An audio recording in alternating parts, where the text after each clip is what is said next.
Cosmorama, c'est une œuvre que j'ai réalisée au Frénois.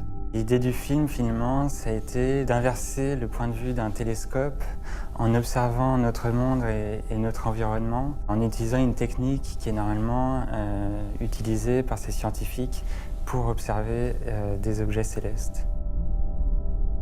Le film prend comme point de départ un observatoire, l'observatoire du Teide, dans les îles Canaries, en Espagne. Et c'est à partir de ces télescopes que j'ai construit l'image du film et que j'ai modifié le capteur d'une caméra pour qu'elle enregistre les longueurs d'onde très précises qui étaient elles-mêmes captées par ce télescope. Il y a deux sources principales de son. La première, c'est des enregistrements que j'ai faits pendant le tournage, mais en utilisant non pas des micros traditionnels, mais en utilisant des micros de contact qui permettent d'enregistrer les vibrations à l'intérieur même des matières qui étaient filmées. C'était l'idée de faire comme ça ce voyage mental à la fois fictionnel, dans une dimension de la réalité qui échappe à nos perceptions. C'était de se poser la question de ce que pouvait être une mise en scène spatiale, c'est-à-dire quels sont les codes et les règles qui pourraient exister lorsqu'on filme dans l'espace. Il y a un référentiel tout de suite qu'il faut oublier, qui est le référentiel de l'horizon, puisque dans l'espace, il n'y a plus d'horizon.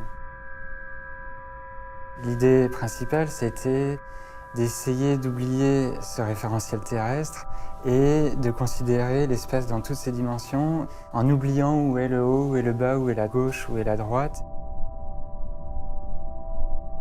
Pendant le tournage du film, il y avait des roches qui m'intéressaient, des éléments végétaux, des choses comme ça que j'ai prélevées. J'ai eu envie de les photographier en les imprimant, cette fois-ci avec un cyanotype. C'est un procédé manuel qui remonte au début de la photographie et il y a ce dialogue qui m'intéressait justement entre l'utilisation d'une technologie très contemporaine et ce procédé qui remonte aux origines des toutes premières images. C'est pas une technique que j'ai choisie par hasard puisque dans son histoire elle m'intéressait puisqu'elle a été développée et inventée par John Herschel qui était un scientifique et un astronome. Les cyanotypes ne sont pas encadrés sous verre. Ils ne sont pas éclairés par une autre source que le film. C'était l'idée, en quelque sorte, de boucler la boucle. Ces rayonnements permettent de révéler et de faire apparaître ces images. J'ai toujours eu une attirance et un profond intérêt pour ce qui me dépassait, pour des choses qui sont presque irreprésentables, en fait.